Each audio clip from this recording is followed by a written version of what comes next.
શ્રી કૃષ્ણ શરણમ મમ, શ્રી કૃષ્ણ શરણમ. સ્મરણ કરે અને એવો ભાવ કરે કે મહાપ્રભુજીની દ્રષ્ટિએ હવે મારા લાલનના હું દર્શન કરીશ, ગુસાઈજીની દ્રષ્ટિએ હવે હું મારા ઠાકોરજીના દર્શન કરીશ. અને એ અલૌકિક મહાપુરુષો, એ અલૌકિક સ્વરૂપોની દ્રષ્ટિએ જ્યારે ઠાકોરજીના દર્શન કરીએ ત્યારે એ સ્વરૂપો પ્રગટ રૂપે અનુભવ કરાવે. અને આજે દ્રષ્ટિએ આપે 41 પદોમાં પણ ભગવદીઓ કહે, નયન ભર દેખ અબ ભાનુ તનયા. આ જુઓ યમુનાજીને, નેત્રો ભરીને જુઓ. આચાર્યો અને ભગવદીઓની દ્રષ્ટિનો માધ્યમ બનાવી, કાની બનાવીને પછી દર્શન કરો. સર્વોત્તમ સ્તોત્ર દ્વારા શ્રી વલ્લભનો પરિચય મેળવવો એટલે ગુસાઈજીની દ્રષ્ટિએ શ્રી મહાપ્રભુજીને જોવા. બહુ મોટો ફરક હોય છે. કોને માધ્યમ બનાવીને તમે ભક્તિ કરો છો, કોની કાનીથી, કોની આડીથી તમારો આશ્રય થયો છે, તમારી સન્મુખતા થઈ છે, બહુ જ મહત્વનું છે. જેનું સ્મરણ કરીને દર્શન કરો છો ને, એના જેવો ભાવ તમારા હૃદયમાં પ્રગટે છે. સર્વોત્તમ સ્તોત્ર એવો દિવ્ય સ્તોત્ર છે. અને તદુક્તમ અપી દુર્બોધમ સુબોધમ સાધ્યતા તથા. મહાપ્રભુજીની વાણી સહજ રૂપે સમજાઈ જાય એવી નથી. આપણી તો ગૂઢ વાણી છે. કેવલ શબ્દોનું ભાષાંતર કરવું એટલું જ પૂરતું નથી હોતું. આપણે ત્યાં તો શબ્દાર્થ હોય છે, ભાવાર્થ હોય છે અને ગૂઢાર્થ હોય છે. બુદ્ધિની શક્તિથી શબ્દાર્થ સમજી શકાય, પણ ગૂઢાર્થ અને ભાવાર્થ તો કોઈની કૃપાથી જ અનુભવમાં આવે. આ તો બધું પ્રગટે. શબ્દોને વાંચી શકાય, યાદ રાખી શકાય. ભાવો તો હૃદયથી પ્રગટતા હોય છે કોઈની કૃપાથી. આ સર્વોત્તમ સ્તોત્ર ગઈકાલે આપણે દર્શન કર્યું. શ્રી ગુસાઈજી પ્રભુચરણને દર્શન થયા 108 નામોના.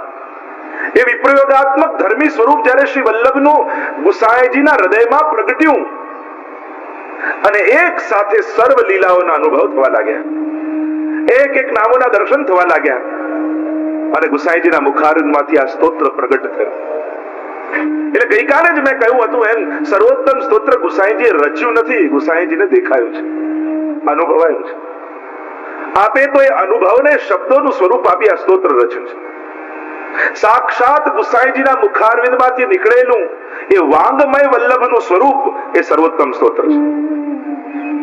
જેમ સમાધિ ભાષામાં વ્યાસજીને ભાગવતજીના દર્શન થયા અને વ્યાસજીના મુખમાંથી ભાગવતજીનું પ્રાગટ્ય થયું, એમ જ ગુસાઈજીના મુખારવિંદમાંથી સર્વોત્તમ સ્તોત્રનું પ્રાગટ્ય થયું છે. સાક્ષાત શ્રી વલ્લભનું વાંગમય સ્વરૂપ એ સર્વોત્તમ સ્તોત્ર છે. શ્રી વલ્લભના સ્વરૂપની ચર્ચા ગઈકાલે કરી. આ કેવું સુંદર સ્વરૂપ છે. રૂપમ તત્ત્રિતયાત્મકમ, આચાર્ય સ્વરૂપ, ઠાકોરજીનું સ્વરૂપ અને સ્વામીજીનું સ્વરૂપ. આ ત્રણેય સ્વરૂપે ભૂતલ પર પધાર્યા. રસાત્મક, વિરહાત્મક અને ભાવાત્મક. વિરહાત્મક સ્વરૂપ શ્રી વલ્લભ પોતે, વલ્લભનું રસાત્મક સ્વરૂપ એટલે શ્રી ગુસાઈજી, અને શ્રી વલ્લભનું ભાવાત્મક સ્વરૂપ એટલે શ્રી કમલાજી. આ ત્રણેય સ્વરૂપનો પરિચય જ્યારે થાય અને ત્રણેય સ્વરૂપ શ્રી વલ્લભના હૃદયારૂઢ થાય ત્યારે સાચા અર્થમાં શ્રી વલ્લભના સ્વરૂપનો અનુભવ થાય. ગઈકાલે આપણે દર્શન કર્યું હતું, સર્વોત્તમ સ્તોત્રનો પ્રારંભ કર્યો હતો. આજે પણ મહાપ્રભુજી એમના ગ્રંથોમાં બિરાજે છે. આપણે ત્યાં એવો કથા આવે છે નિજ વાર્તા ગરુ વાર્તામાં, જ્યારે મહાપ્રભુજી આસુર વ્યામો લીલા કરી રહ્યા હતા અને ત્યારે ભગવતી વૈષ્ણવે પૂછ્યું કે જયરાજ, આપ પ્રગટ રૂપે ભૂતલ પર ન બિરાજતા હો તો અમને આપનો અનુભવ કઈ રીતે થાય? અનવતાર સમયમાં આપ નિત્ય લીલામાં પધારો, ત્યાર પછી અમને આપનો સાક્ષાત અનુભવ કરવો હોય તો કઈ રીતે અમને થાય? અને ત્યારે મહાપ્રભુજી આજ્ઞા કરી, હું 6 સ્વરૂપે ભૂતલ પર સદાય વિરાજીશ અને આ 6 માંથી કોઈ એકનો પણ આશ્રય કરશે તેને સાક્ષાત મારો અનુભવ થશે. અને 6 સ્વરૂપોને ગણાવતા શ્રી મહાપ્રભુજીએ કહ્યું, પહેલું મારું સ્વરૂપ મારા બેઠકજી છે. આજે પણ જ્યાં જ્યાં મહાપ્રભુજીના બેઠકજી છે ત્યાં મહાપ્રભુજી પ્રગટ સ્વરૂપે બિરાજે છે, સાક્ષાત બિરાજે છે. એટલે જ્યારે પણ બેઠકજી જાઓ ત્યારે એવું ન વિચારતા કે 500 વર્ષ પૂર્વ મહાપ્રભુજી અહીંયા પધારેલા, ત્યારે એવો ભાવ રાખજો આજે પણ શ્રી વલ્લભ અહીં બિરાજી રહ્યા છે. અને નિત્ય લીલાવાદ છે આપણે ત્યાં. તો આ લીલાઓ અખંડ છે. વ્રજમાં પણ જ્યારે પણ જાઓ ત્યારે ઇતિહાસના ચિહ્નો ગોતવા ન જતા. વ્રજમાં ભૂતકાળ છે જ નહીં, વ્રજમાં સદાય વર્તમાન કાળ છે. ત્યાં ક્યારે એમ ન કહેવાય કે અહીંયા લીલા થઈ હતી, અહીંયા તો લીલાઓ ચાલી રહી છે. નિત્ય લીલાવાદ છે. નામ રૂપ લીલાધામ આ તો અખંડ છે, પ્રભુના શાશ્વત છે. આજે પણ જ્યાં જ્યાં ઠાકોરજીએ જે લીલાઓ કરી હતી એ બધી જ લીલાઓ એક સાથે ચાલી રહી છે. ઠાકોરજીને બીજી લીલાઓ શરૂ કરવી હોય તો એક લીલા બંધ કરવાની જરૂર નથી હોતી. જ્યાં એકવાર પ્રભુ જે લીલા શરૂ કરે એ સ્થળે એ સ્થાન પર એ લીલાઓ અખંડ રૂપે ચાલતી હોય છે. આજે પણ સાંકડી ખોરમાં ઠાકોરજી દાન માંગવા આવે છે. આજે પણ ચંદ્ર સરોવર પર મહારાજ ચાલી રહ્યો છે. જ્યાં જ્યાં જે લીલાઓ થઈ એ ચાલી જ રહી છે. નિત્ય લીલાવાદ છે મહાપ્રભુજીની. સમજાવ્યું કે જ્યાં જ્યાં જે લીલા થાય એ લીલાઓ ત્યાં શાશ્વત છે. અને એટલા માટે મહાપ્રભુજી જે સ્થળમાં બિરાજીને પારાયણ કર્યું અને બેઠકજી નામે ઓળખીએ આપણે, ત્યાં આજે પણ મહાપ્રભુજી બિરાજે છે. અને આપણા બધાનો અનુભવ, કોઈ પણ બેઠકજીમાં તમે જ્યારે પણ જાઓ તમને એવી શાંતિ અને આનંદ લાગે, એવો અનુભવ, એવો પ્રભાવ મહાપ્રભુજીનો લાગે કે હા આજે પણ મહાપ્રભુજી બિરાજે છે. અને અનેક જીવોને આજે પણ મહાપ્રભુજીના અનુભવ થાય છે. બેઠકજીમાં મહાપ્રભુજી પ્રગટ સ્વરૂપે બિરાજે છે. બીજું કહું, મહાપ્રભુજીએ કહ્યું મારા પાદુકાજીમાં હું સદા બિરાજીશ. અનેક સ્થાનોમાં શ્રી મહાપ્રભુજીના પાદુકાજી બિરાજતા હોય છે. આપ શ્રીના પાદુકાજીમાં આપ બિરાજો છો. શ્યામદાસ સુથાર આદિની વાર્તા તમે વાંચો, કેવી આસક્તિ શ્રી વલ્લભના સ્વરૂપમાં. પાદુકાજીમાં સાક્ષાત ઠાકોરજીનો મહાપ્રભુજીનો અનુભવ થયો. જ્યાં જ્યાં પાદુકાજી મહાપ્રભુજીના બિરાજે છે ત્યાં શ્રી વલ્લભ પ્રગટ બિરાજે છે. ત્રીજું કહ્યું, મારા ગ્રંથો, શ્રી વલ્લભના ગ્રંથોમાં શ્રી મહાપ્રભુજીનો અખંડ વાસ છે. મહાપ્રભુજીની જેટલી રચનાઓ, જેટલા ગ્રંથો છે એ સર્વ ગ્રંથોમાં શ્રી મહાપ્રભુજીનો વાસ છે. એ ગ્રંથોનો પણ કોઈ આશ્રય કરશે તો એને મહાપ્રભુજીનો અનુભવ થશે. વલ્લભની વાણીમાં શ્રી વલ્લભ બિરાજમાન છે. આપણા બધાની તકલીફ એ કે મહાપ્રભુજીને તો માનીએ પણ મહાપ્રભુજીનું ન માનીએ. પ્રેક્ટિકલ થાવ, સમય બદલાઈ ગયો છે, આટલા વર્ષો વ્યતીત થઈ ગયા, આ તો બધી જૂની વાતો. લોકો એવા લોજિક આપે, શું બદલાયું છે? આજે લોભ એવો જ છે, આજે ક્રોધ એવો જ છે, આજે ઈર્ષા એવી જ છે. આ બધી તકલીફો તો આની છે, વસ્તુઓની નથી. દુનિયામાં જેટલા પ્રોબ્લેમ્સ છે બધા અહીંયા અંદર છે માણસના, બહાર નહીં. આ અંદર પ્રોબ્લેમ હોવાને કારણે બહાર તકલીફો ઊભી થાય છે. કામ, ક્રોધ, લોભ, મત્સર, ઈર્ષા, દ્વેષ, આ બધા એવા ને એવા તો છે. તકલીફો દુનિયાની બદલાઈ છે ક્યાં? પરિસ્થિતિઓ બદલાઈ છે ક્યાં? વ્યવસ્થાઓ બદલાઈ છે, મનસ્થિતિઓ તો એ જ છે. પરિસ્થિતિઓના વ્યવહારો બદલાયા છે, મનની હાલાત તો એવા જ છે. એ જ રોગો લાગુ પડેલા છે જે વર્ષોના છે. અને એટલા માટે આ ઉપદેશો પણ આજે પણ એટલા જ સટીક છે જે 500 વર્ષ પહેલા હતા. પુરાણો આજે પણ એટલા સટીક છે જે હજારો વર્ષ પૂર્વે હતા. માણસના પ્રોબ્લેમ ચેન્જ નથી થયા, તકલીફો એ જ છે. ખાલી જુદી રીતે તકલીફો આવે છે, બાકી એ જ રોગો લાગુ પડેલા છે. અને એટલા માટે પ્રાચીનતા એની તાકાત છે. આટલા હજારો વર્ષ બાદ પણ આ બધા ગ્રંથો આજે પણ સટીક રૂપે છે. મહાપ્રભુજીના ગ્રંથોમાં શ્રી મહાપ્રભુજી બિરાજે છે. અને એટલા માટે નિત્ય વૈષ્ણવે મહાપ્રભુજીના ગ્રંથોનું સેવન કરવું. 16 ગ્રંથમાંના કોઈ પણ ગ્રંથનો પાઠ અવશ્ય કરવો. અને પ્રાય વૈષ્ણવ કરતા હોય છે. 16 ગ્રંથો. કદાચ અહીંયા પૂછું કે 16 ગ્રંથોના નામ કોને ક્રમ વાઇઝ આવડે છે તો માંડ 2-4 જણા આંગળી ઊંચી કરી શકે. ચલો, સર્વોત્તમ સ્તોત્ર 16 ગ્રંથમાં કયા નંબરનું? બીજું, છઠ્ઠું કે 16મું? કે નહીં ને? હવે બરાબર. ઘણા લોકોને કહીએ ને કે સર્વોત્તમ સત્ય 16 ગ્રંથમાં જ છે ને. ઘણા લોકો નક્કી કરતા હતા, ઘણા કહેવા જતા હતા બીજું, છઠ્ઠું, 16મું. મૂળ વાત ગ્રંથોનું સેવન. અત્યારના સમયમાં કોઈના લોજિકલી પુસ્તકો વાંચવા કરતા મૂળ ગ્રંથોનું સેવન કરવું જરૂરી છે. મૂળ ધર્મ ગ્રંથોનો આશ્રય કરો. સહેલું સહેલું સહેલું એમ કરીને આપણે ખોવાઈ જઈએ છીએ. ગમતું વાંચવું કરતા જે ઉદ્ધારક હોય, જે આચાર્યોની આજ્ઞા હોય, એનું ચિંતન અને વાંચન કરો. તો ગ્રંથોમાં મહાપ્રભુજી બિરાજે છે. ચોથું કહ્યું, જપમાલામાં હું સદા બિરાજીશ. માલાજીમાં શ્રી મહાપ્રભુજીનો અખંડ વાસ છે. અને એટલા માટે દરેક વૈષ્ણવે માલા ફેરવવી. બધાની પોતાની માલાજી હોવી જોઈએ.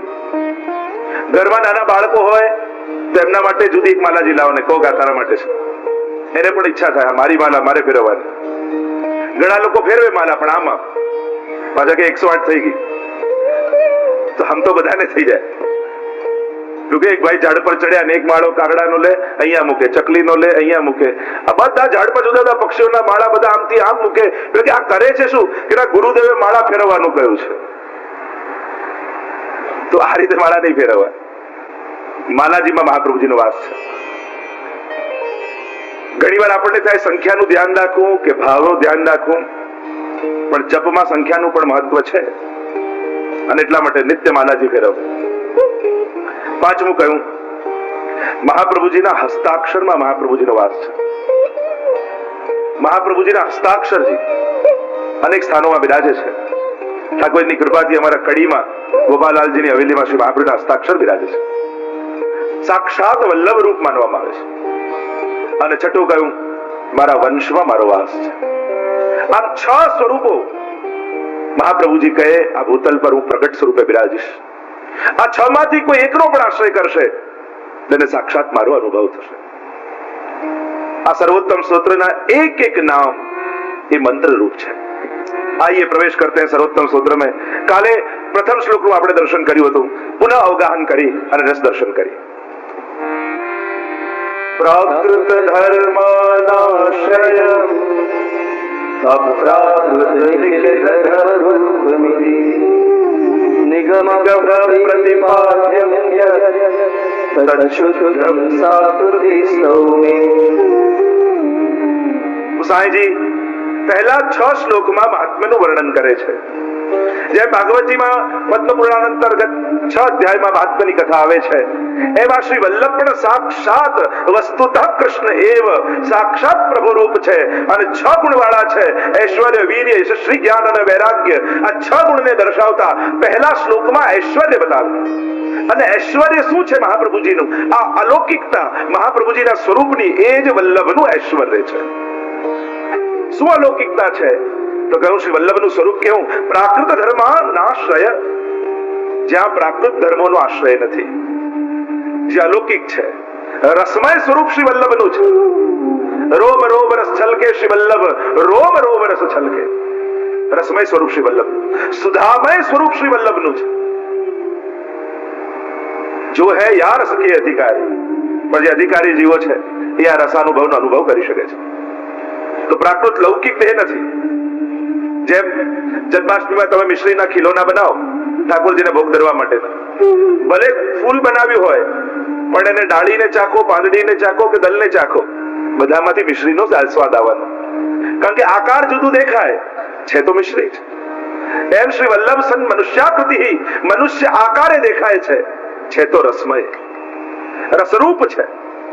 કયો રસ છે આ? કયો અલૌકિક રસ છે? આચાર્યો તો કહે કે શ્રી વલ્લભનું અલૌકિક સ્વરૂપ શું છે, એમની અપ્રાકૃતતા શું છે, આ રસમયતા શું છે. શ્રી વલ્લભ સાખીમાં પણ તમે જુઓ તો શ્રી હરિરાય મહાપ્રભુની પ્રથમ જ સાખીમાં કહે કરત સુધા રસપાન વલ્લભ પદ વંદો સદા. મહાપ્રભુજીના ચરણારવિંદના વંદનથી શરૂ કર્યું, પણ એ વંદનથી શું થશે? રજ મળશે કે રજ તો મળશે, પણ ત્યાં રોકાઈ નથી જવાનું, કારણ કે ચરણારવિંદની ભક્તિ તો શરૂઆત છે, પહોંચવાનું મુખારવિંદની ભક્તિમાં છે. અને એટલા માટે કહ્યું કરત સુધા રસતા, એ ચરણની કૃપાથી સુધા મળશે, કારણ કે વલ્લભ સુધારૂપ છે. કઈ સુધા? ઠાકોરજીએ જે વેણુનાદમાં સુધા વહાવી એ સુધા. એની ચર્ચા આપણે જેમ જેમ આગળ નીકળશે કરીશું કે સુધાનું સાકાર સ્વરૂપ. જો એક ગૂઢ વાત કહું, વિરાત્મક અને સંયોગાત્મક બંને રૂપ સુધા વલ્લભમાં છે. અને સુધા જયારે કૃષ્ણાદરામૃતા સ્વાદ સિદ્ધિરત્ર ન સંશય સર્વોત્તમનું ફળ કહેવામાં આવશે. કરત સુધારસ પાન, જે વલ્લભ સાખીમાં કહ્યું સુધારસનું પાન, એ જ વાત સર્વોત્તમ સ્તોત્રમાં પણ કહેવામાં આવશે કે આ સર્વોત્તમ સ્તોત્રનું ફળ શું?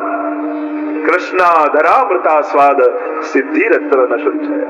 કૃષ્ણનું અધરામૃત સુધા એ આનું ફળ છે, જે રાસમાં ગોપીઓને મળ્યું. વિચાર કરો, રાસમાં જે ગોપીઓ પામી છે એવી દુર્લભ સુધા સર્વોત્તમ સ્તોત્રના પાઠ માત્રથી વૈષ્ણવને પ્રાપ્ત થાય છે. કેવી મહત્તા સર્વોત્તમ સ્તોત્રની છે! રાસમાં મળેલી એ દુર્લભ સુધા જે કેવલ ગોપીજનો પામી શક્યા, એ સુધા આજે પણ સર્વોત્તમ સ્તોત્રના પાઠથી પ્રાપ્ત કરી શક્યા. તો એની ચર્ચા આગળ કરીશું. અપ્રાકૃત શ્રી વલ્લભનું શ્રીઅંગ પ્રાકૃત ધર્મા ના સ્વયં અપ્રાકૃત નિખિલ ધર્મ રૂપમિતિ. અપ્રાકૃત ધર્મ રૂપ સહિત નિગમ પ્રતિપાદ્યમ વેદે પ્રતિપાદિત કરે, પણ વેદ પણ એ સ્વરૂપને જાણી નથી શક્યું.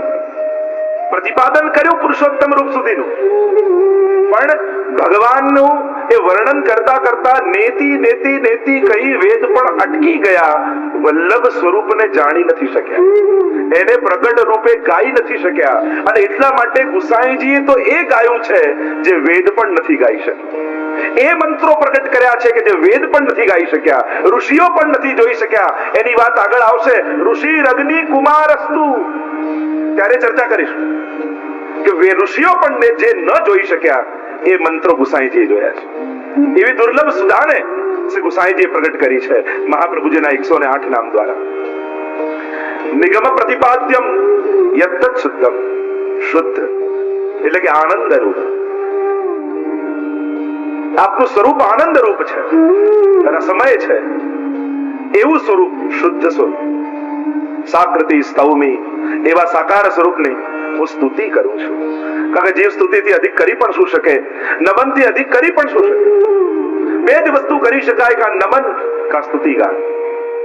અને એટલા માટે મંગલાચરણ કર્યું છે અને સ્તુતિ કરું છું એમ કરીને ગુસાઈજી બીજો શ્લોક અને બીજા શ્લોકમાં વીર્ય ગુણ બતાવતા કહ્યું, કારણ બુદ્ધિમાનો પણ જે ન કરી શક્યા, જેને ન જાણી શક્યા, એ પ્રગટ કરવા માટે, જે મોટા મોટા ઋષિઓ જે જાણી ન શક્યા એ પ્રગટ કરવા માટે શ્રી વલ્લભ પધાર્યા છે. આ જેમનું વીર્ય ગુણ છે.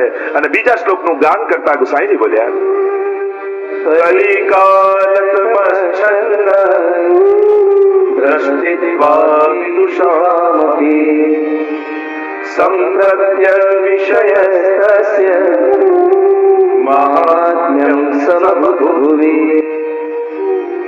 કલિકાલતમશ્ચન્ન, આ કલયુગ રૂપી અંધકાર છવાયેલો છે. દ્રષ્ટિત્વા વિદુષામપી, ક્યાં છવાયો છે? વિદ્વાનોની દ્રષ્ટિમાં, બુદ્ધિમાં.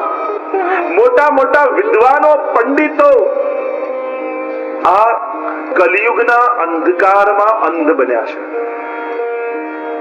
અને એવા સમયે શ્રી વલ્લભના, શ્રી ઠાકોરજીના એ અલૌકિક સ્વરૂપને જાણી નથી શકતા. સત્ય વિષયસ્તસ્ય ને હમણાં ન સમજાય તેવું તેમનું મહાત્મ્ય ભૂમિમાં પ્રગટ કરવા માટે શ્રી પ્રભુ પોતે પધાર્યા.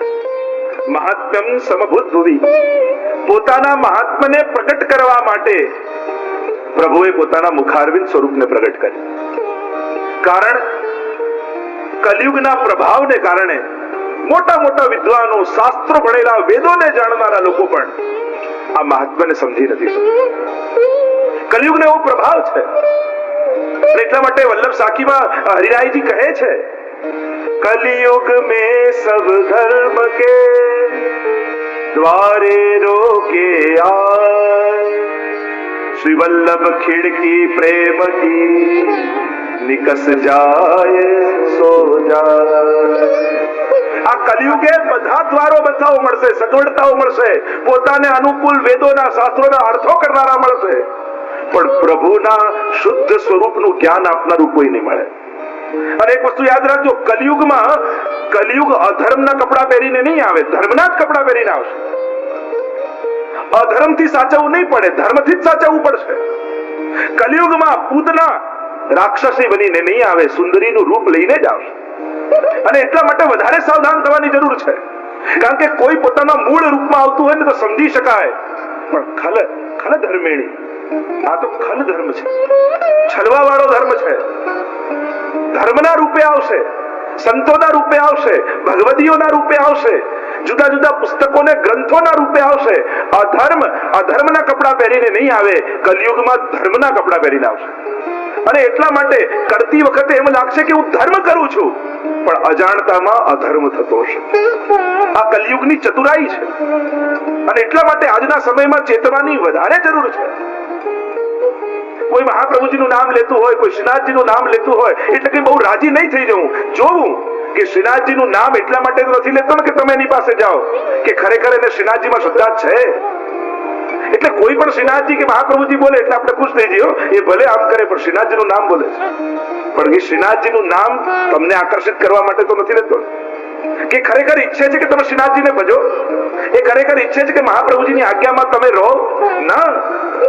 એ એટલા માટે શ્રીનાથજીને મહાપ્રભુજીના નામ લે છે કે તમે એની પાસે જાઓ. આજના સમયમાં ભગવાનના નામે છેતનારા ઘણા મળશે, અને એટલા માટે ચેતવાની જરૂર છે. આ કલયુગ ખલ ધર્મિણી છે, છેતરનારો છે, અને એટલા માટે સાવધાન થવાની જરૂર છે. અરે ગંગાજીનું જલ હોય પણ એઠા પાત્રમાં હોય તો એ છોવાઈ જાય છે. એમ મહાપ્રભુજી, શ્રીનાથજી, યમુનાજીના નામ પણ કોના મુખે સાંભળવા, એના વિવેકની હવે જરૂર છે.